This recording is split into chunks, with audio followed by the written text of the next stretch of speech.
ಜಾತ್ರಾ ಮಹೋತ್ಸವ ಕಾರ್ಯಕ್ರಮದಲ್ಲಿ ಸಹಸ್ರಾರು ಸಂಖ್ಯೆಯ ಭಕ್ತಾದಿಗಳು ಬಂದು ಈ ಕಾರ್ಯಕ್ರಮದಲ್ಲಿ ಪಾಲ್ಗೊಳ್ತಕ್ಕಂಥದ್ದು ಈ ಕಾರ್ಯಕ್ರಮದ ಒಂದು ವಿಶೇಷತೆ ಮತ್ತು ಒಂದು ಇತಿಹಾಸ. ಕಾರ್ಯಕ್ರಮದ ದಿವ್ಯ ಸಾನ್ನಿಧ್ಯವನ್ನ ವಹಿಸಿರ್ತಕ್ಕಂಥ ಪರಮ ಪೂಜ್ಯರ ಪಾದಕಮಲಗಳಿಗೆ ಭಕ್ತಿಪೂರ್ವಕವಾಗಿ ನಮಸ್ಕಾರವನ್ನು ಸಲ್ಲಿಸುತ್ತಾ, ವೇದಿಕೆ ಮೇಲೆ ಎಲ್ಲಾ ಪಕ್ಷದ ನಾಯಕರುಗಳು, ಮುಖಂಡರುಗಳು, ಸಮಾಜದಲ್ಲಿ ಸಾಧನೆಯನ್ನ ಮಾಡಿರತಕ್ಕಂಥ ಸಾಕಷ್ಟು ಸಾಧಕರುಗಳು ಕೂಡ ಈ 3 ದಿನಗಳ ಕಾಲ ಈ ವಿಶೇಷವಾದಂತಹ ಜಾತ್ರಾ ಮಹೋತ್ಸವದ ಕಾರ್ಯಕ್ರಮದ ಹಿನ್ನೆಲೆಯಲ್ಲಿ ಭಾಗವಹಿಸಿದ್ದಾರೆ. ವೇದಿಕೆ ಮೇಲೆ ಇರತಕ್ಕಂಥ ಎಲ್ಲ ಗಣ್ಯರಿಗೂ ಕೂಡ ಈ ಸಂದರ್ಭದಲ್ಲಿ ನಾನೆಲ್ಲರಿಗೂ ಧನ್ಯವಾದಗಳು, ಅಭಿನಂದನೆಗಳನ್ನ ಸಲ್ಲಿಸಲಿಕ್ಕೆ ಬಯಸ್ತೇನೆ. ಬಹುಶಃ ನಮ್ಮೆಲ್ಲರಿಗೂ ಗೊತ್ತಿದ್ದ ಹಾಗೆ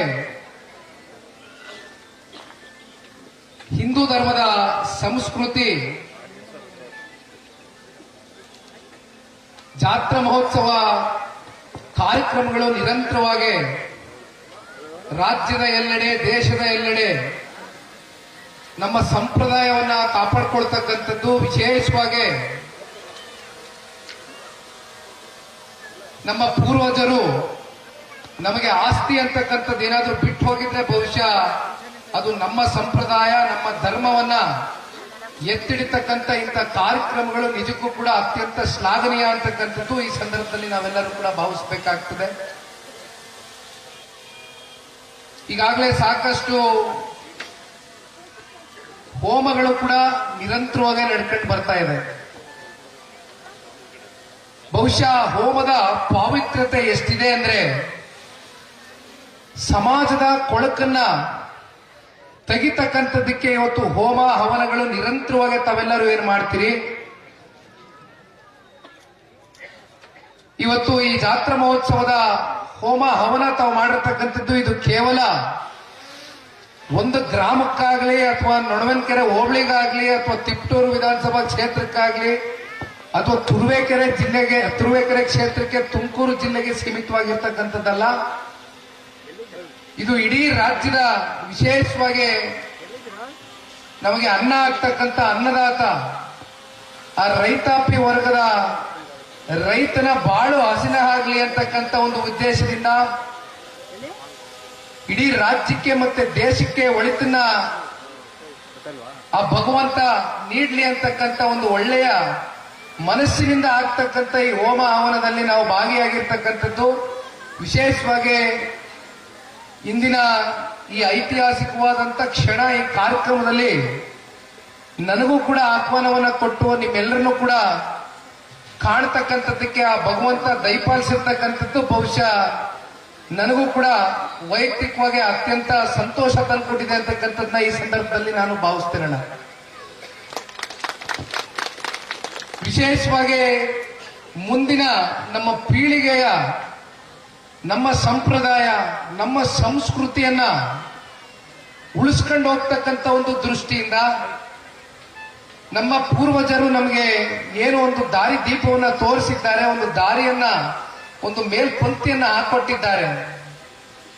ಆ ಮೇಲ್ಪಂಕ್ತಿಯಲ್ಲಿ ಇವತ್ತು ನಾವು ನೀವೆಲ್ಲರೂ ಸಾಕ್ತಾ ಇರ್ತಕ್ಕಂಥದ್ದು ಬಹುಶಃ ಇದು ನಮ್ಮೆಲ್ಲರ ಒಂದು ಜವಾಬ್ದಾರಿ, ನಮ್ಮೆಲ್ಲರ ಒಂದು ಕರ್ತವ್ಯವೂ ಆಗಿದೆ ಅಂತಕ್ಕಂಥದ್ದು ಈ ಸಂದರ್ಭದಲ್ಲಿ ಭಾವಿಸಬೇಕಾಗ್ತದೆ. ಕಾರಣ, ಮುಂದಿನ ಪೀಳಿಗೆಗೆ ನಮ್ಮ ಹಿಂದೂ ಧರ್ಮದ ಸಂಸ್ಕೃತಿಯ ಒಂದು ಅರಿವನ್ನ ಮೂಡಿಸ್ತಕ್ಕಂಥದ್ದು ನಾವೆಲ್ಲರೂ ಕೂಡ ಈ ಸಂದರ್ಭದಲ್ಲಿ ಏನು ಪಾಲ್ಗೊಂಡು ಈ ಕಾರ್ಯಕ್ರಮದಲ್ಲಿ ಭಾಗವಹಿಸಿದ್ದೇವೆ, ಎಲ್ಲರ ಜವಾಬ್ದಾರಿ ಬಹಳ ಹೆಚ್ಚಿದೆ ಅಂತಕ್ಕಂಥದ್ದು ಈ ಸಂದರ್ಭದಲ್ಲಿ ಭಾವಿಸ್ತಾ, ಮತ್ತೆ ಬಹಳಷ್ಟು ಜನಕ್ಕೆ ಅನ್ನದಾಸೋಹದ ಕಾರ್ಯಕ್ರಮ ನಿರಂತರವಾಗಿ ನಡೀತಾ ಇದೆ.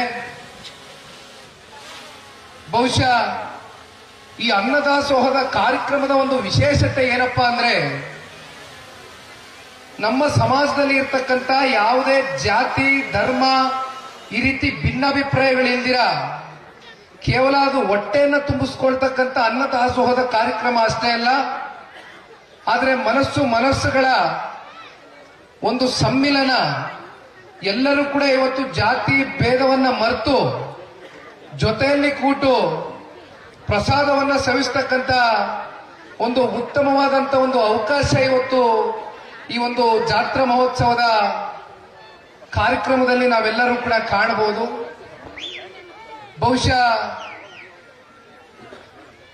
ಆದಿಚುಂಚನಗಿರಿ ಮಠದ ಪರಮ ಪೂಜ್ಯರು ಶ್ರೀ ಶ್ರೀ ಶ್ರೀ ಡಾಕ್ಟರ್ ನಿರ್ಮಲಾನಂದ ಶ್ರೀಗಳು ಕೂಡ ಇನ್ನೇನು ಕೆಲವು ಕ್ಷಣಗಳಲ್ಲಿ ಆಗಮಿಸಿ ಇವತ್ತಿನ ಈ ಕಾರ್ಯಕ್ರಮ ಅವರ ಒಂದು ದಿವ್ಯ ಸಾನ್ನಿಧ್ಯದೊಂದಿಗೆ ಇವತ್ತೇನು ನಡೀತಾ ಇದೆ. ಬಹುಶಃ ಅವರ ಹಿತವಚನಗಳನ್ನೆಲ್ಲ ತಾವು ಕಾದು ಕೂತು ಇವತ್ತು ಕೇಳ್ತಕ್ಕಂಥದಕ್ಕೆ ವಿಶೇಷವಾಗಿ ವೇದಿಕೆ ಮುಂಭಾಗದಲ್ಲಿ ಸಾಕಷ್ಟು ಜನ ತಾಯಂದ್ರುಗಳು ಸೇರಿದ್ದೀರಿ, ಹಿರಿಯರಿದ್ದೀರಿ, ಯುವ ಸಮುದಾಯದ ನನ್ನ ಅಣ್ಣ ತಮ್ಮಂದ್ರು, ಅಕ್ಕ ತಂಗಿರು ತಾವೆಲ್ಲರೂ ಕೂಡ ಸೇರಿದ್ದೀರಿ. ಬಹುಶಃ ಇವತ್ತಿನ ಈ ಒಂದು ವಿಶೇಷವಾದಂತ ಜಾತ್ರಾ ಮಹೋತ್ಸವ ಪ್ರತಿ ವರ್ಷವೂ ಕೂಡ ನಿಮ್ಮ ಜೊತೆಯಲ್ಲಿ ಬಂದು ಇದೇ ರೀತಿ ಪಾಲ್ಗೊಳ್ತಕ್ಕಂಥ ಸೌಭಾಗ್ಯ ಮುಂದಿನ ವರ್ಷವೂ ಕೂಡ ಇದೊಂದು ರೀತಿ ಪದ್ಧತಿಯಾಗಿ ವೈಯಕ್ತಿಕವಾಗಿ ನಾನು ನಿಮ್ಮ ಜೊತೆಯಲ್ಲಿ ಬಂದು ಪ್ರತಿ ವರ್ಷನೂ ಪಾಲ್ಗೊಳ್ಳಬೇಕು ಅಂತಕ್ಕಂಥದ್ದು ಮನಸ್ಪೂರ್ವಕವಾಗಿ ಇವತ್ತು ನಾನು ಇಚ್ಛೆಯನ್ನ ಇಟ್ಕೊಂಡಿದ್ದೇನೆ. ಇದು ಮೊದಲನೇ ವರ್ಷ ನಾನು ಬಂದಿರುವಂತದ್ದು. ನನಗೆ ನಮ್ಮ ದೊಡ್ಡೇಗೌಡರು ಮಾನ್ಯ ತುರುವೇಕೆರೆ ವಿಧಾನಸಭಾ ಕ್ಷೇತ್ರದ ಶಾಸಕರು, ಹಿರಿಯಕರು, ಅನುಭವಿಗಳು, ಸನ್ಮಾನ್ಯ ಕುಮಾರಣ್ಣ ಅವರ ಬಹಳ ಆಪ್ತ ಬಳಗದಲ್ಲಿ ಗುರುತಿಸ್ಕೊಂಡಿರ್ತಕ್ಕಂಥ ಮಾನ್ಯ ಕೃಷ್ಣಪ್ಪಣ್ಣನವರು ಅವರ ಒಂದು ಕಲೆ ಜೊತೆಯಲ್ಲಿ ತಿಪ್ಟೂರಿನ ಮತ್ತೊಬ್ಬರು ಮುಖಂಡರು ಶಾಂತಕುಮಾರ್ ಅವರು ಕೂಡ ಇವತ್ತು ತಿಪ್ಟೂರಿನಲ್ಲಿ ಉದ್ಯೋಗ ಮೇಳವನ್ನು ಹಮ್ಮಿಕೊಂಡಿದ್ರು. ಬಹಳ ಅರ್ಥಪೂರ್ವಕವಾದಂತ ಯುವಕರ ಬದುಕನ್ನ ಕಟ್ಕೊಳ್ತಕ್ಕಂಥದಕ್ಕೆ ಜೊತೆಯಲ್ಲಿ ಅವರ ಜೀವನದಲ್ಲಿ ಒಂದು ಬೆಳಕನ್ನ ಮೂಡಿಸ್ತಕ್ಕಂಥದಕ್ಕೆ ಸಾಕಷ್ಟು ಪ್ರತಿಷ್ಠಿತ ಕಂಪನಿಗಳು ಕೂಡ ಬಂದಿದ್ರು. ಆ ಒಂದು ಕಾರ್ಯಕ್ರಮ ನನಗೂ ಕೂಡ ಆಹ್ವಾನ ಮಾಡಿದ್ರು. ಅಲ್ಲಿ ಹೋಗಿ ಇವತ್ತು ಇಲ್ಲಿ ಬಂದಿರತಕ್ಕಂಥದ್ದು ನಿಮ್ಮೆಲ್ಲರನ್ನು ಕೂಡ ನೋಡಿ ಬಹಳ ಸಂತೋಷ ತಂದುಕೊಟ್ಟಿದೆ. ನಿಮ್ಮೆಲ್ಲರ ಪ್ರೀತಿ, ವಿಶ್ವಾಸ, ಸಹಕಾರ ಸದಾಕಾಲ ಎಲ್ಲರ ಮೇಲೆ ಇರಲಿ. ಜೊತೆಯಲ್ಲಿ ಆ ಭಗವಂತನ ಕೃಪೆ ಇವತ್ತು ವಿಶೇಷವಾಗಿ ನಮ್ಮ ಗ್ರಾಮೀಣ ಭಾಗದಲ್ಲಿ ಇರ್ತಕ್ಕಂಥ ರೈತರ ಮೇಲೆ ಇರಲಿ ಅಂತಕ್ಕಂಥದ್ದನ್ನ ಈ ಸಂದರ್ಭದಲ್ಲಿ ಮನಸ್ಪೂರ್ವಕವಾಗಿ ಇವತ್ತು ದೇವಾಲಯದ ಸನ್ನಿಧಿಯಲ್ಲಿ ನಿಂತ್ಕೊಂಡು ನಿಮ್ಮಂತೆ ನಾನು ಕೂಡ ಒಬ್ಬ ಭಕ್ತನಾಗಿ ಕೋರ್ಕೊಳ್ಳಿಕ್ಕೆ ಬಯಸ್ತೇನೆ. ಇನ್ನ ಹೆಚ್ಚು ಮಾತನಾಡ್ತಕ್ಕಂಥ ವೇದಿಕೆ ಏನಲ್ಲ. ಹಾಗಾಗಿ ದಯಮಾಡಿ ಇನ್ನೂ ಸಾಕಷ್ಟು ಸಾಧಕರು, ಹಿರಿಯಕರು, ಪರಮ ಪೂಜ್ಯರು ಮಾತನಾಡೋದಕ್ಕೆ ಈ ವೇದಿಕೆ ಸಿದ್ಧಪಡಿಸಿದ್ದೀರಿ. ನನಗೆ ಇನ್ನಷ್ಟು ಕಾರ್ಯಕ್ರಮಗಳ ಒತ್ತಡದಿಂದ ಸ್ವಲ್ಪ ಬೇಗ ಮೈಕನ್ನ ತಗೊಬೇಕಾಗಿ ಬಂತು. ದಯಮಾಡಿ ತಾವ್ಯಾರು ಕೂಡ ಕೈ ಜೋಡಿಸಿ ಮನವಿ ಮಾಡ್ತೇನೆ, ಅನ್ಯತಾ ಭಾವಿಸಬಾರದು. ಒಂದಷ್ಟು ಒತ್ತಡಗಳು, ಜವಾಬ್ದಾರಿಗಳು, ಅನಿವಾರ್ಯತೆಗಳು ಜಾಸ್ತಿ ಇದೆ. ಹಾಗಾಗಿ ಓಡಾಟಗಳು ಜಾಸ್ತಿ ಇದೆ. ಹಾಗಾಗಿ ಜೊತೆಗೆ ವಿಶೇಷವಾಗಿ ಸಿಸಿ ರಸ್ತೆಗೆ ಮಾನ್ಯ ಕೃಷ್ಣಪ್ಪನವರು 30 ಲಕ್ಷ ರೂಪಾಯಿಯಷ್ಟು ಅನುದಾನವನ್ನ ಬಿಡುಗಡೆ ಮಾಡಿದ್ದಾರೆ ಅಂತಕ್ಕಂಥದ್ದು ಕೂಡ ಈ ಸಂದರ್ಭದಲ್ಲಿ ಮುಖಂಡರುಗಳು ಹೇಳ್ತಾ ಇದ್ದಾರೆ. ದಯಮಾಡಿ ಪಕ್ಷಾತೀತವಾದಂತಹ ಕಾರ್ಯಕ್ರಮ, ಜಾಸ್ತಿ ಹೆಚ್ಚಿಗೆ ರಾಜಕಾರಣ ಬಳಸ್ತಕ್ಕಂಥದ್ದು ಸರಿಯಲ್ಲ. ಧಾರ್ಮಿಕವಾದಂತ ಕಾರ್ಯಕ್ರಮ ಹಾಗೆ ಯುವಕರು ಬೆಳಿಬೇಕು. ಯುವಕರನ್ನ ಬೆಳೆಸ್ತಕ್ಕಂಥ ನಿಟ್ಟಿನಲ್ಲಿ ಒಬ್ಬ ಯುವಕನಾಗಿ ಹೇಳ್ತಾ ಇದ್ದೇನೆ, ಎಲ್ರಿಗೂ ಕೂಡ ಜೊತೆಯಲ್ಲಿ ನಿಂತ್ಕೊಳ್ತೇನೆ. ಆಗ್ಲಿ ರಾಕೇಶ್ಗೂ ಒಳ್ಳೇದಾಗ್ಲಿ ಕಡೆ, ನೀನು ಬೆಳೆಯ ಒಳ್ಳೇದಾಗ್ಲಿ ಆಗ್ಲಿ. ಎಲ್ರಿಗೂ ಧನ್ಯವಾದ ಅಣ್ಣ. ಭಗವಂತ ನೀವೆಲ್ರಿಗೂ ಒಳ್ಳೇದು ಮಾಡ್ಲಿ, ಒಳಿತಿನ ಮಾಡ್ಲಿ. ಜೈ ಹಿಂದ್, ಜೈ ಕರ್ನಾಟಕ ಮಾತು. ಧನ್ಯವಾದ.